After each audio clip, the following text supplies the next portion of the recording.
The Kingdom of Cambodia, one of 3 nations within Indochina. The mysterious former jungle realm of the Khmer, who were based in Angkor, that was once the largest city in the world, features many fascinating stone sculptures of various gods. A fertile country and a friendly nation that appears to have forgotten its recent dramatic history that comprised French colonial times, Vietnamese occupation, and the cruel rule of the Khmer Rouge. The former palaces of the gods have now been transformed into tourist attractions, and regal splendor and shining pagodas indicate that a new era has begun. It's a country willing to forget its past and eager to enter into a bright and exciting future.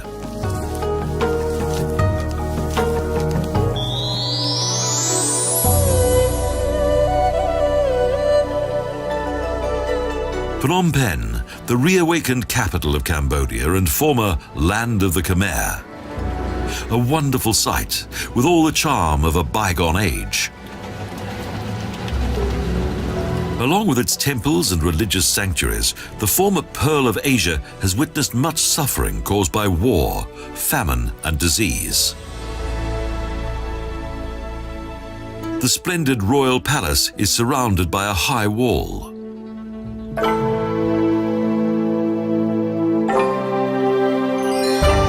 There was once a citadel here that was subsequently replaced by a palace constructed of timber. Today's stone structure was built in 1927. But during the rule of the Red Khmer, it fell into decay. Under the rule of King Sihanouk, the palace was returned to its former glory in 1991.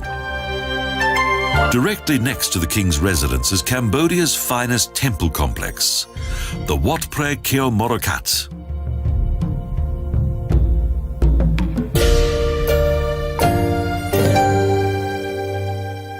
The Silver Pagoda is at the heart of the complex. It resembles the Wat Phra Keo in Bangkok. It's aptly named. Its internal floor is covered with 5,000 silver tiles, each weighing a kilogram. The altar is decorated with a life-size golden Buddha. At the rear of the Silver Pagoda is a replica of the Angkor Wat Temple.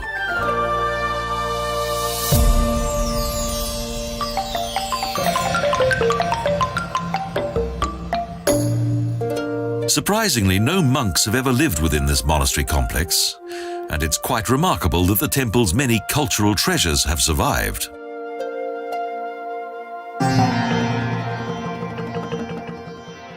Around the pagoda are several small temples and royal stupas that contain the ashes of former Norodom kings.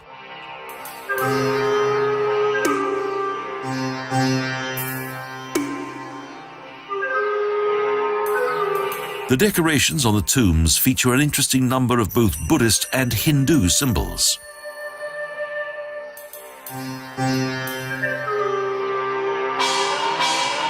Between the stupas is a small open pavilion that contains an equestrian statue of King Norodom.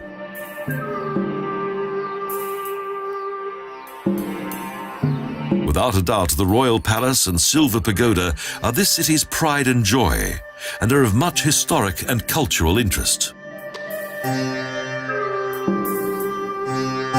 In the gardens, there's a reminder of the court ceremonies that were once held here. A splendid royal carriage, pulled by huge elephants made of gypsum.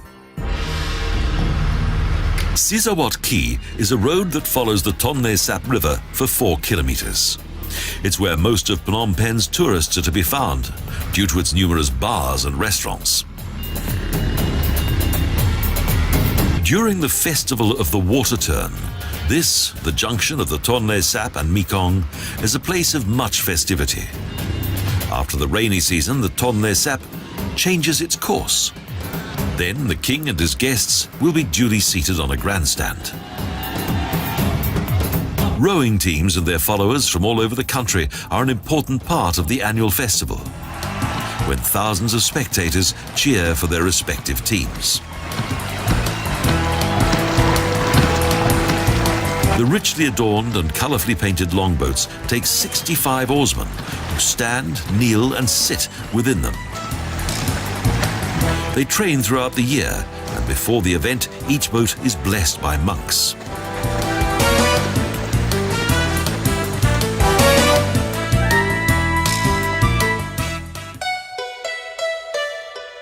The Wat Unalom Monastery is the centre of Cambodian Buddhism.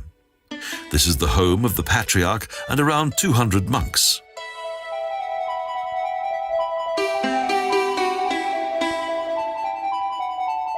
The monastery once contained more than 40 buildings that were either damaged or totally destroyed by the Red Khmer, including the precious Buddhist gallery.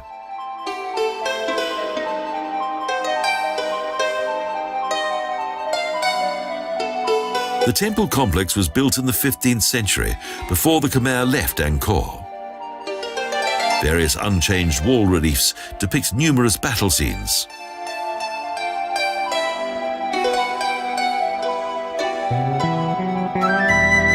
The name of the pagoda indicates that an unalom is stored here, a hair from Buddha's eyebrow. A precious sanctuary indeed.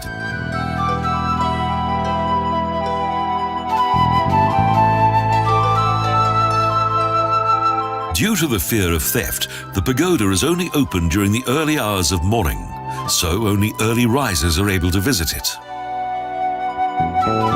The temple is visited by many faithful Buddhists who come here to pray for the fourth patriarch who was killed here by the Khmer Rouge. During the second half of the 19th century, Phnom Penh became a French colonial town, with wide streets, shops, government buildings, hotels and villas, all in colonial style. Within its park-like surroundings, the Temple of the Blooming Lotus Blossom features perfect harmony with nature. The Wat Bodum is a tranquil oasis in the heart of the city.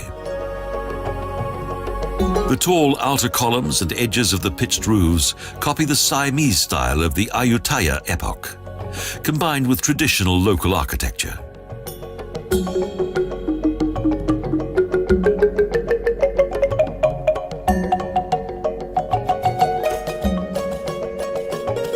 In common with traditional Buddhist architecture, numerous small, colourful stupas surround the pagoda.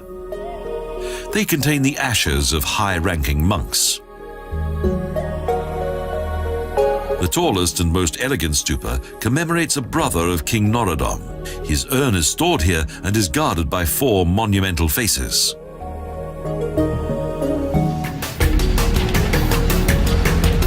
The northern area of the city is inhabited by various immigrants: Chinese, Vietnamese, Siamese and Indian. In the middle of this district is the Sap Mei, the central market. It's all rather confusing and chaotic. In fact, it's so higgledy-piggledy that it's quite difficult to see the numerous items that are offered for sale, both inside and out.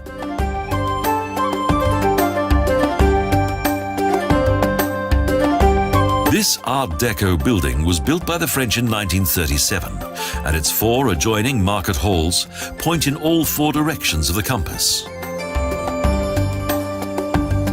The market is a hive of activity, with many people and much traffic.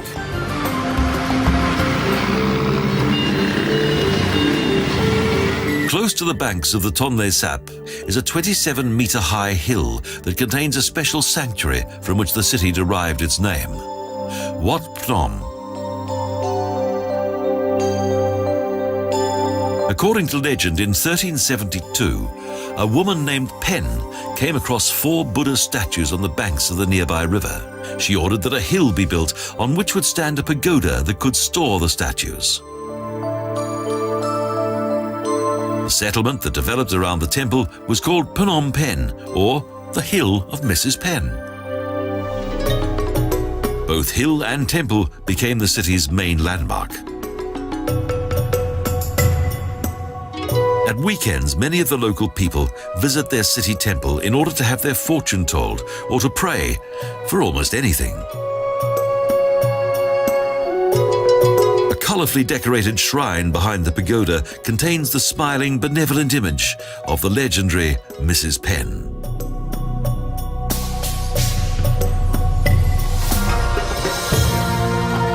The golden statue next to a large floral clock on the southern side of the hill features King Caesarwat, accompanied by 3 women who symbolize the 3 provinces that were regained during his reign. The mighty Monument of Independence is situated south of the Palace District at the junction of 2 boulevards. The red-colored monument is similar to that of an Angkor temple and commemorates France's independence.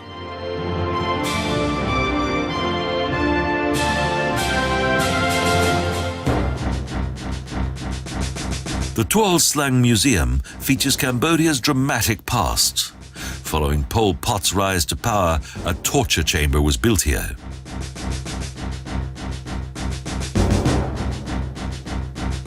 The cells and torture devices are only a hint of the cruelty that once took place here.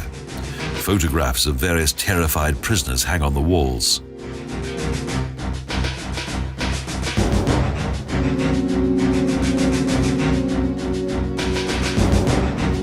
It's believed that 20,000 prisoners were interrogated and tortured here by Pol Pot's Khmer Rouge. The regime selected its victims virtually at random.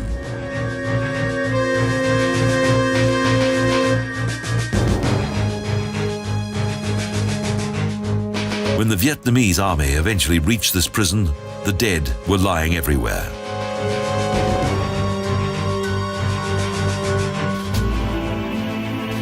Killing Fields was the name of the area outside the city, where the regime's enemies were executed and thrown into common graves.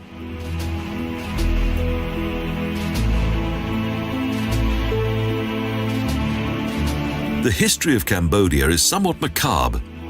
When the Americans demonstrated their awesome firepower during the Vietnam War, the city's inhabitants were at first grateful when the Khmer Rouge marched in 1975.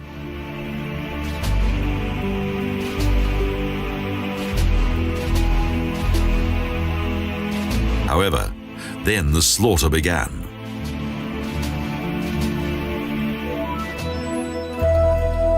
Wat Maha Montray, the ministerial monastery. This, one of the city's most interesting wats, derived its name from a royal minister who suggested its construction.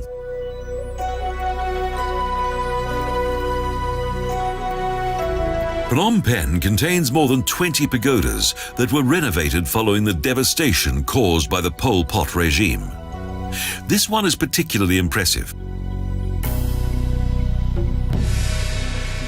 The altar of the main temple is decorated with several seated Buddha figures, and the walls contain descriptive images of the life of Buddha.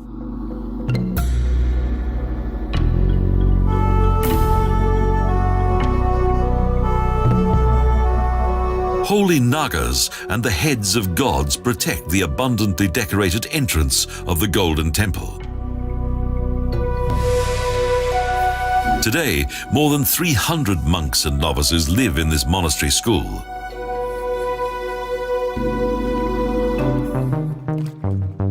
On the headland of the confluence of both the Tonle Sap and Mekong rivers are several small boats of the country's boat people.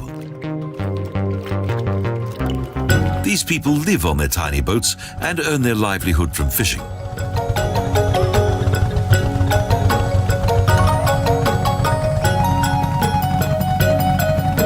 Tonle Sap is the heart of Cambodia. Its most important lifeline being the Mekong, the longest river in Asia and the 5th longest river in the world. For more than 4,900 kilometers, it crosses China, Myanmar, Laos, Thailand, and Vietnam.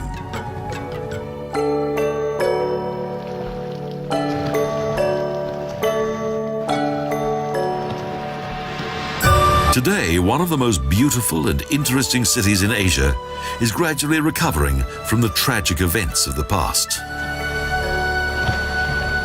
It is as though Phnom Penh is now keen to enjoy everything that was forbidden during the Vietnam War and the savage rule of the Khmer Rouge.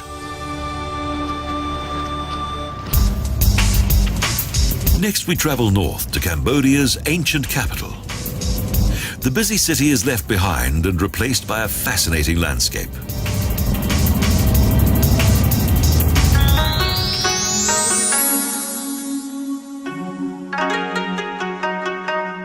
At the foot of Phnom Udong Hill is a new pagoda district, the Vipassana Turak Buddhist Center, a project that will most likely last forever.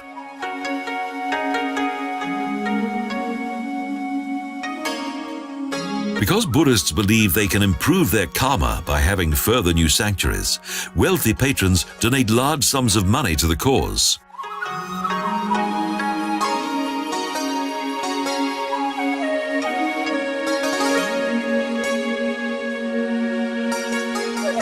The entrance is lined with towers that contain the large heads of demons that resemble those at Angkor Thom.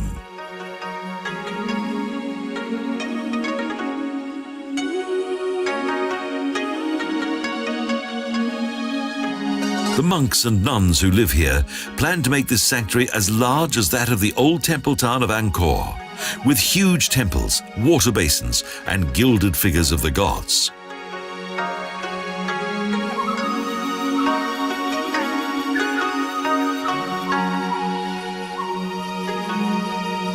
Street donations, along with the help of voluntary workers, assist in assuring the future of this bold and highly enterprising scheme.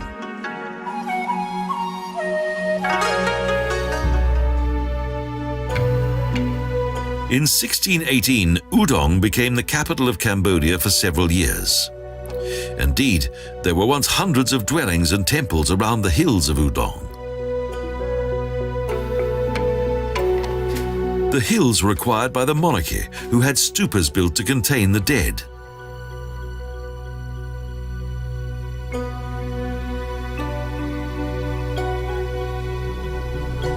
Wild steps led to a wonderful view, and the beauty of the surrounding landscape is plain to see in each direction.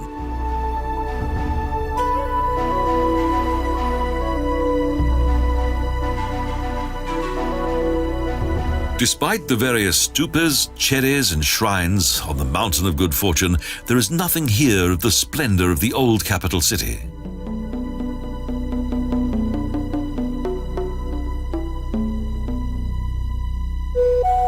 In 1866, King Norodom was persuaded by the French to make Phnom Penh the capital of Cambodia for strategic reasons.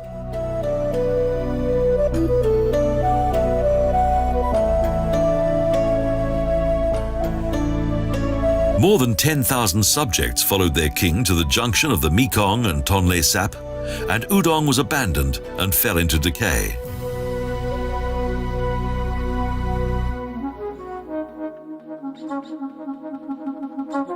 The fertile plains around Udong had been favored by the monarchy for many years.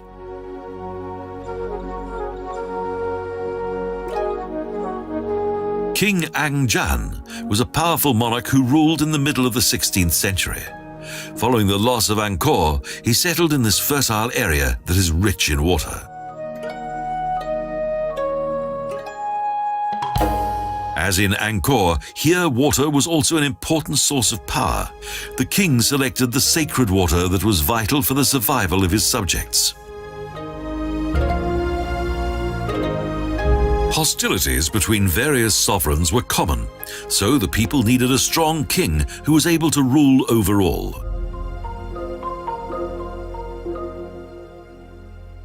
And the Portuguese and Spanish did much to have their missionary work authorized.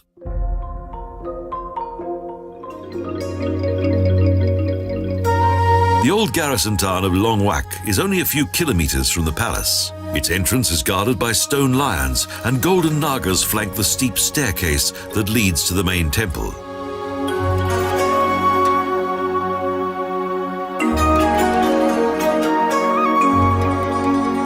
Because the army of King Ang Jan was based there, the town was thought to be secure, so people were attracted to settle nearby.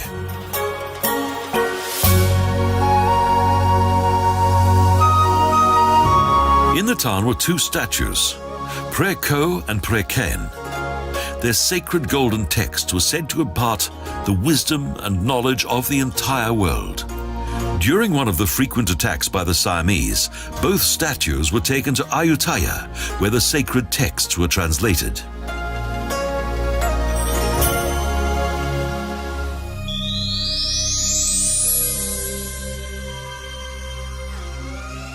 Each day at the crack of dawn, people arrive from all 4 points of the compass at the harbour of the Tonle Sap River.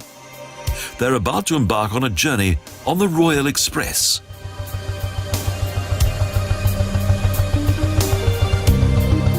The deck of this speedy boat is mainly crowded by tourists from all over the world.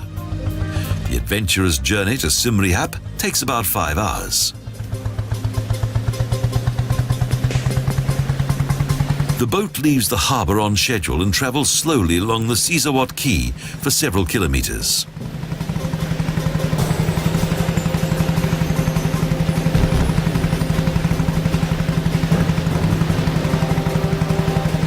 The boat passes the important Troy Jangva Bridge. The busy road that leads across it travels to the peninsula and also to Angkor.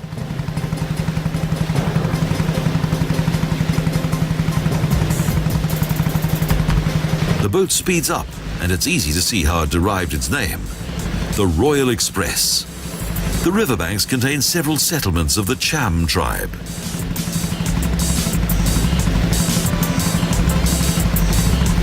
Today, around 250,000 Cham live in Cambodia. They came here from the kingdom of Champa that extended from the central Vietnamese coast to as far as southern Laos.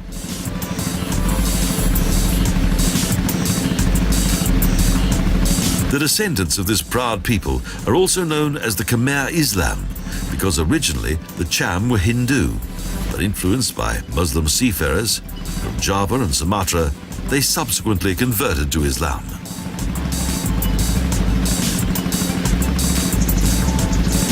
Although the Cham and Khmer tribes live peacefully together, mixed marriages are much frowned upon. After several hours, the river opens up into a huge area. We've arrived at the lake that also has the same name as the river. The Tonle Sap Lake seems to be without end.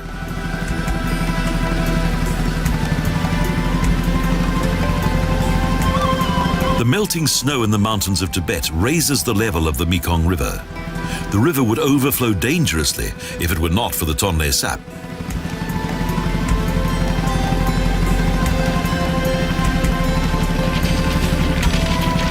It absorbs the extra water from the Mekong and directs it into the muddy lake, a huge, shallow and fertile area.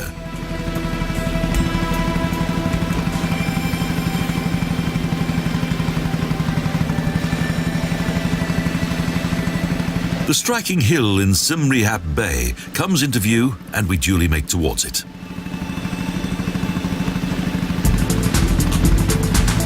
The local inhabitants are well used to the annual increase in the water level and even make their living from it. For wherever there's water, there is fish.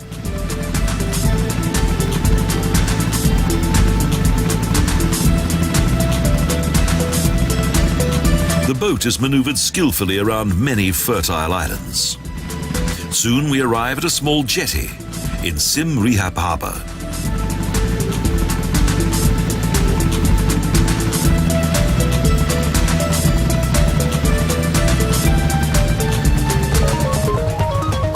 There's plenty of hustle and bustle here. A reception committee is ready and waiting. Tourist guides, porters, and hotel staff.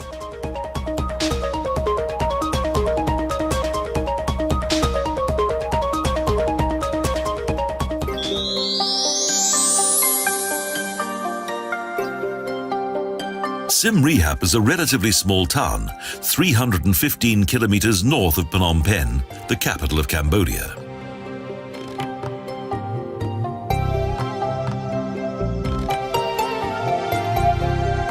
Growing tourism is gradually creating a boomtown here because Siem Reap is close to Angkor, the ancient capital of a huge and mysterious jungle realm.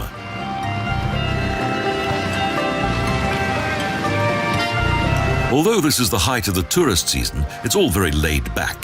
The relaxed atmosphere is also enjoyed by the king, who has a residence here.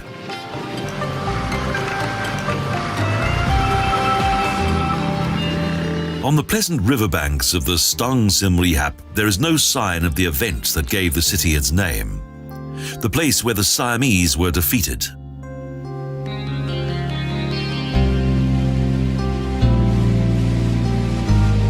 The park and the old and honourable Grand Hôtel d'Angkor are a reminder of the legendary colonial times of the 1920s, when nobility from all over the world came here to holiday.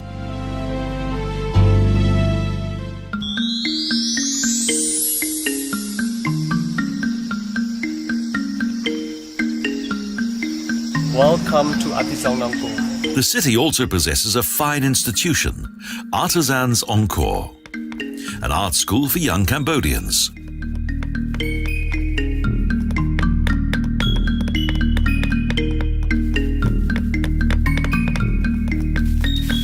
Here, artists-to-be learn the traditional skills of the Khmer.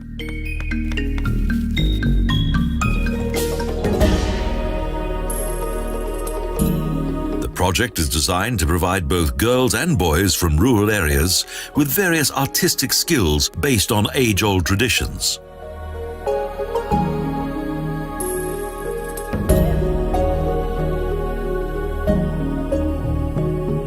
The painting of divine images and gold leaf decoration, skills that would have fallen into oblivion if it had not been for the French.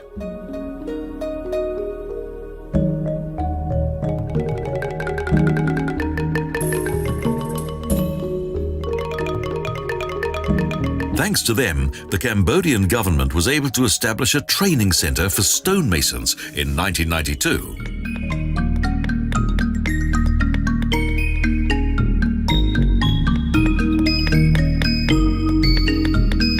Subsequent years saw further schools for woodcarvers, silk weavers, artists, wood varnishers, and many other specialists. It's been a highly successful project.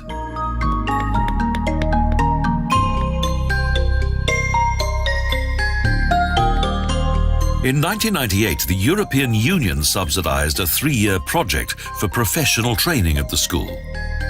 Today, the school's creations are sold all over the world.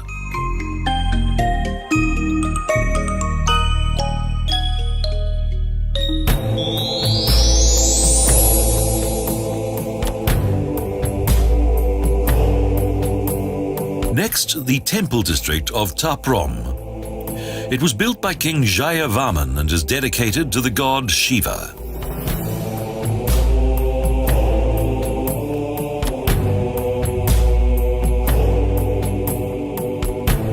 The temples of Angkor are the remains of various religious buildings that were built by more than 10 kings of the Khmer realm between the 7th and 16th centuries AD.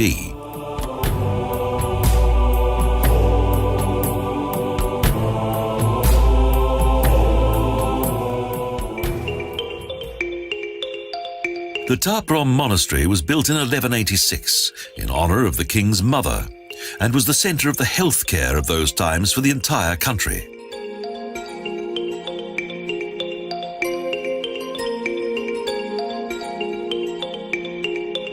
The fast-growing kapok trees grow quite tall and cover the impressive architecture beneath a thick covering of leaves.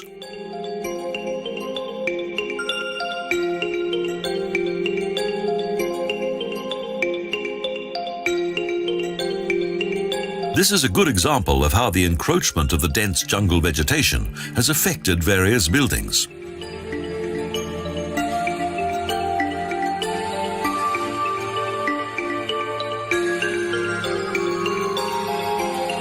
And the pale and gigantic roots of the trees cling to the moss-covered walls of the temple complex. Everything is dominated by the encroachment of nature.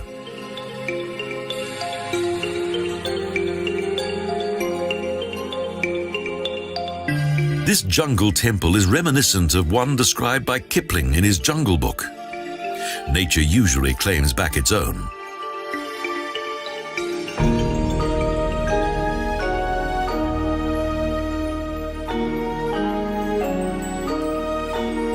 Over the centuries, moss, lichen and ferns have covered the numerous walls, delicate reliefs, broken columns and stone objects that are scattered on the ground.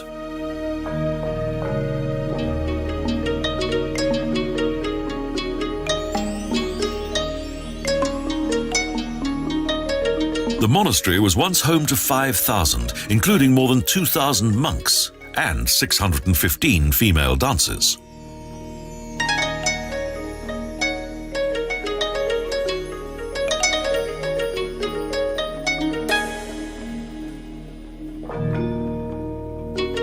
In addition, more than 66,000 men and women from the surrounding villages actively served the monastery.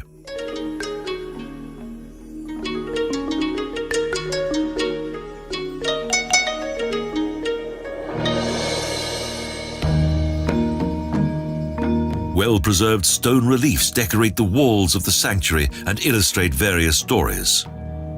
Stone figures located in niches indicate the artistry of those bygone times.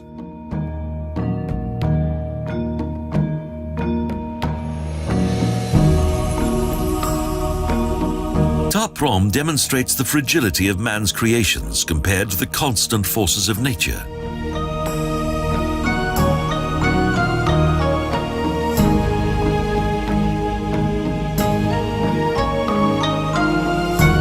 The French explorer Muot once described it as a melancholic monument of decay.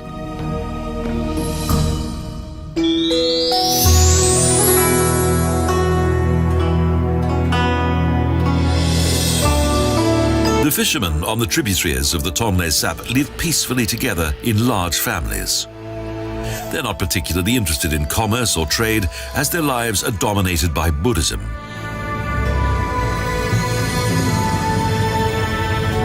Along the riverbanks are several plain wooden huts, whose interiors are divided into a living room and cooking area, plus sleeping quarters.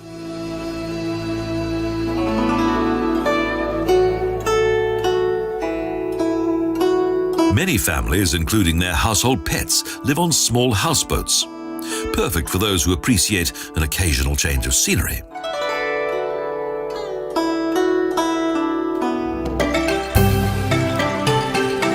Close to Siem Reap, the Tonle Sap Lake is a good place for a boat trip. Every 6 months, the direction of the water changes, an excuse for much celebration and festivity.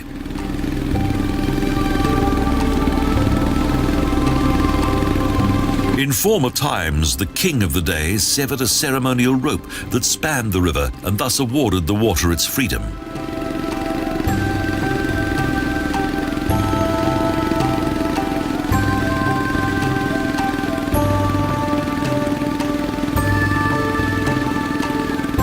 This is a strange and fascinating world of floating villages, forests, and a countless variety of colorful birds.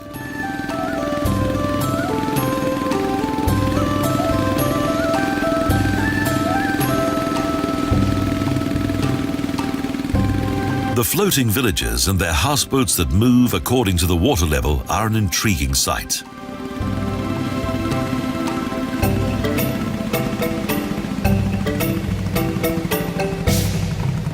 Chong Nis is situated in the harbour basin of Siem Reap. Ferry boats from Phnom Penh come here, a good source of income for the local tradesmen.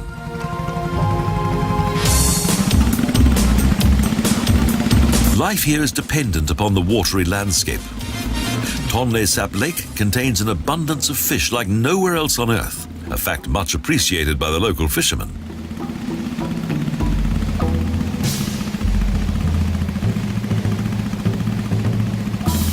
They've adapted their lifestyle to the constantly changing water level, and if necessary, the floating villages can easily be moved to another location.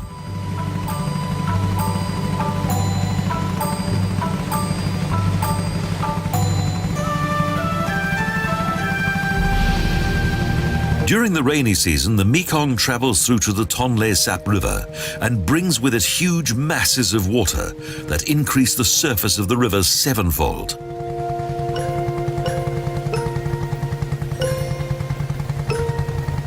For the local people, the Tonle Sap Lake provides water, a traffic route, flood control, food, and also a home.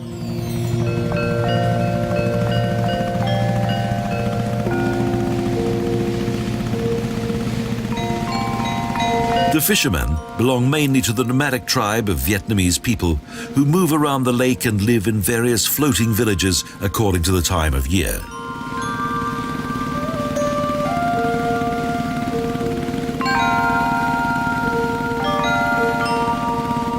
Some of them also live in primitive dwellings alongside the roads of numerous dams.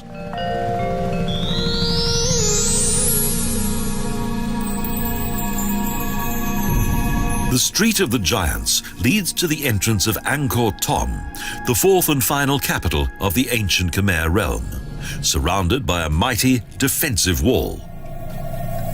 From here, one can enter the inner royal city via a large southern gate that contains huge stone heads.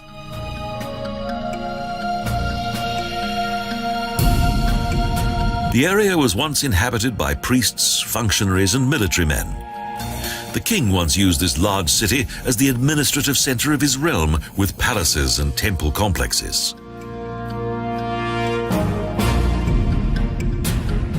At its zenith, more people lived here than in any other European city of the 20th century. It covers an area of over 9 square kilometers.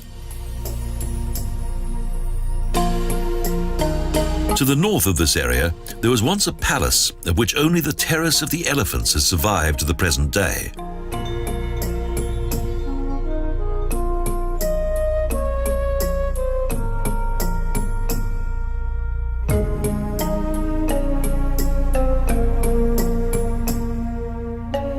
Each of its once splendid wooden buildings has long since perished.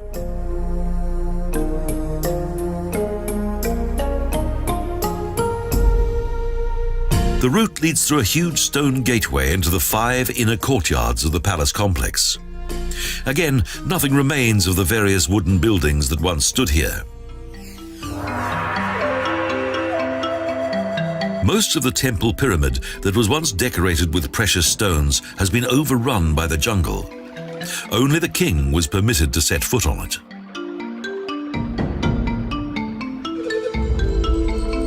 According to legend, each night at midnight, the king had a meeting within the temple's lower tower with a snake goddess who was in the form of a beautiful woman.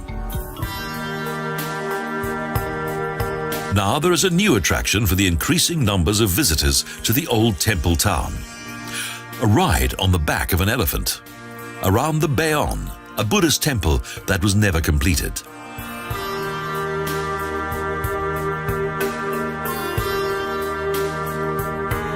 It's quite an experience.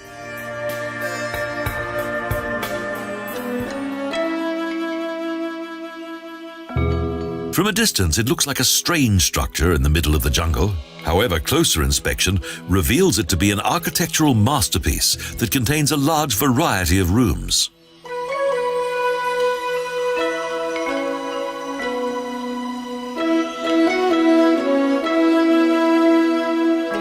The external walls of both galleries are decorated with impressive flat reliefs that illustrate the daily life of bygone times.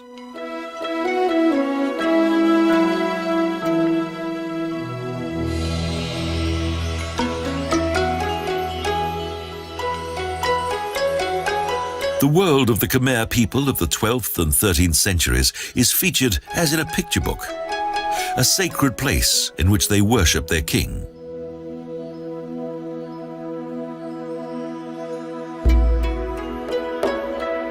But most impressive are the 200 huge smiling faces that are set in stone.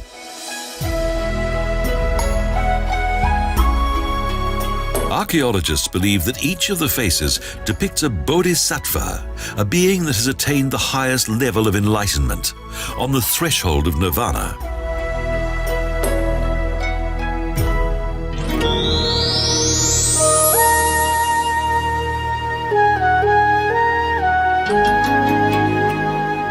"20 kilometers northeast of Angkor Thom are the remains of the ancient sanctuary of Banti Shre, also known as the Woman's Citadel.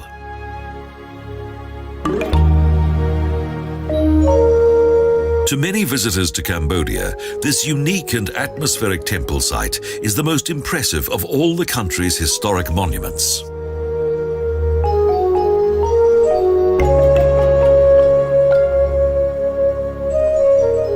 The temple captivates not so much by its size, but by its exceptional charm.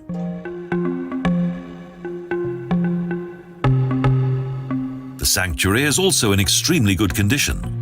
taking into account that these buildings are more than 1,000 years old.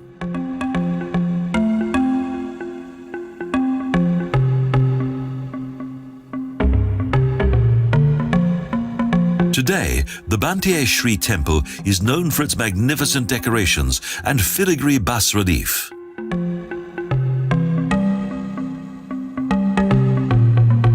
The way in which this complex differs from many of Cambodia's other sacred sites is that this one was not ordered to be built by a king.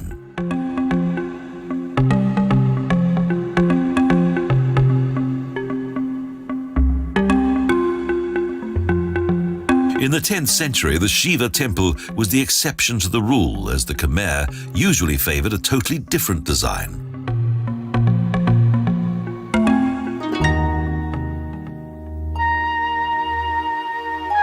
Picturesque water lilies in the eastern and western moat of the complex augment the tranquil and idyllic atmosphere of this captivating temple site.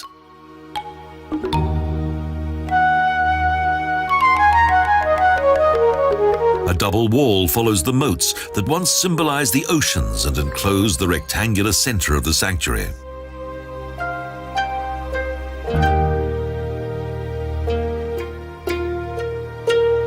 Even though the temple does not contain any original elements within either its architecture or sculptures, its decoration is unique.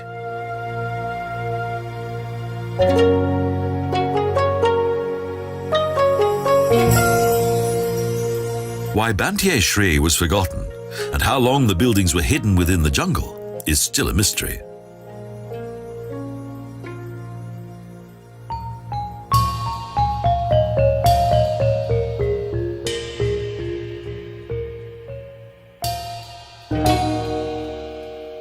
It was by accident that these ruins were discovered in 1914. It took decades for the buildings to be reconstructed.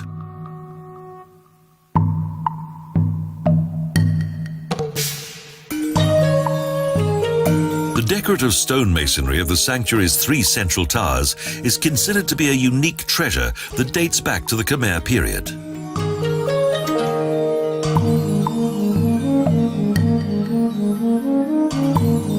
In spite of numerous decorations on the walls, gables and friezes of the inner sanctuary, no 2 images are the same.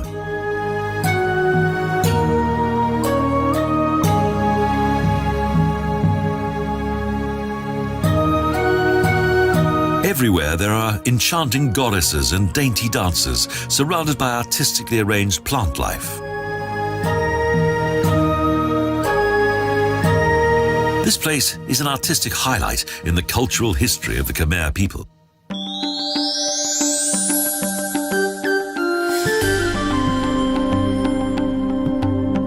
A visit to Cambodia would not be complete if one did not experience a traditional dance performance. Women perform the ancient Apsaras dance that also appears in various paintings on the temple walls of Angkor. Apsaras, the divine female dancers who once entertained the royal court. Angkor contains thousands of them.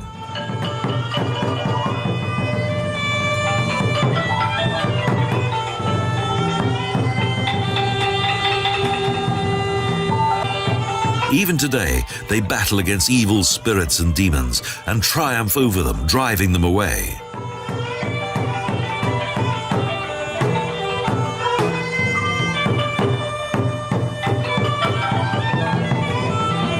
Various traditional religious dances are still performed by a number of female dancers. However, the royal court of old boasted no less than 3,000 of them.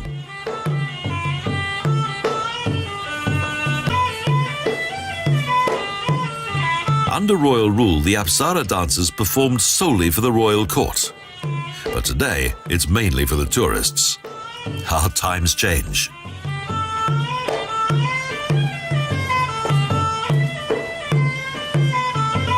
The dancers often feature the story of Sita, the wife of the mystic hero Rama. She was kidnapped by the demon king Ravana and later set free. The folk dancers describe the natural faith and daily life of the rural population. Ritual dances associated with ceremonial acts.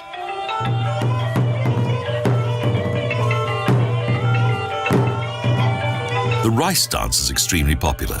It depicts daily work and bountiful harvests. There's also the cardamom dance, during which fruit is gathered for the production of tea. These folk dances are in stark contrast to the ones that were performed for the kings and are more dynamic and full of passion. They exude much joie de vivre. Each gesture has its own special meaning. Even the gracious movements of the fingers are full of expression.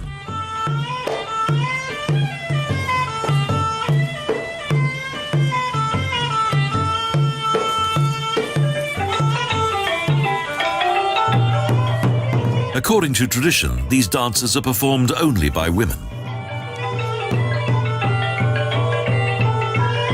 Classical Apsara dances and folk performances have always played an important role in the lives of both the royal household and the Khmer people.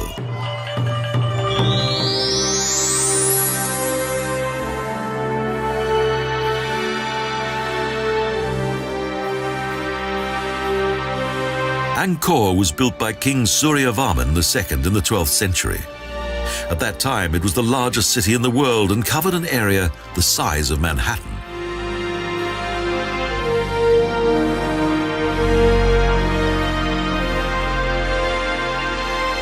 The city's Temple Mountain of Angkor Wat is a veritable masterpiece of architecture and Khmer reliefs. It's also the largest sacred building in the world. The huge complex is dedicated to the Hindu goddess Vishnu and extends over a larger area than Rome's Vatican City. A water ditch fends off the hustle and bustle of the town. Only the stone temple buildings have remained of this once huge city. None of its wooden buildings have survived. Yet the city's sandstone has withstood the test of time.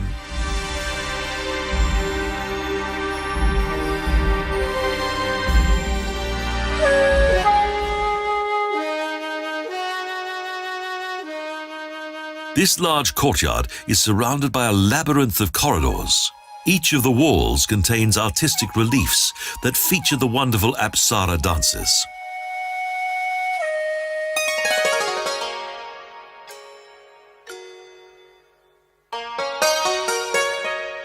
The divine dancers were trained in the royal court and were only allowed to dance for the king. Many illustrations indicate their esteemed position in the royal court.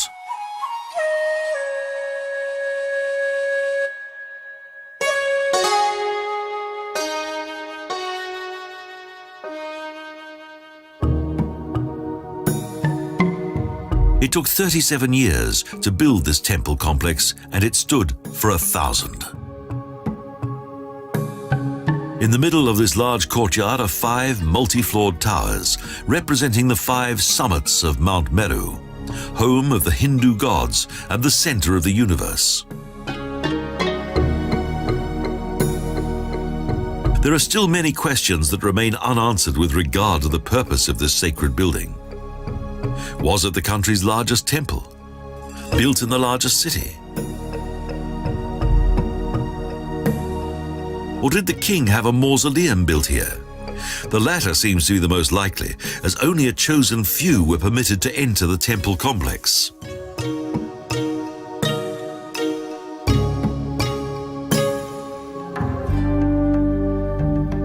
Along seemingly endless corridors are illustrations of ancient Hindu mythology.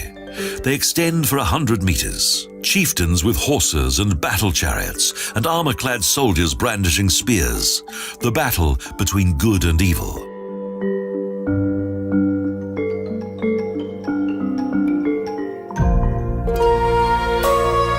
Over the centuries, each of the Khmer kings regarded themselves as incarnations of Vishnu. Apsaras and divas, female dancers and goddesses, adorn the walls of the sanctuary's inner courtyard. Eventually, the Khmer were defeated by their enemy, the Siamese. The city was conquered, and a golden era of culture came to an end. However, this architectural gem that was thought to have been lost now shines out once again in all of its splendor.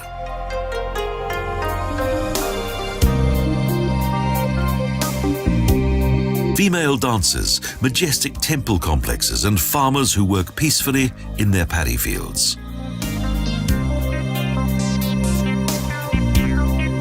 The wounds of this country are gradually healing, and a new spirit of hope is in the air.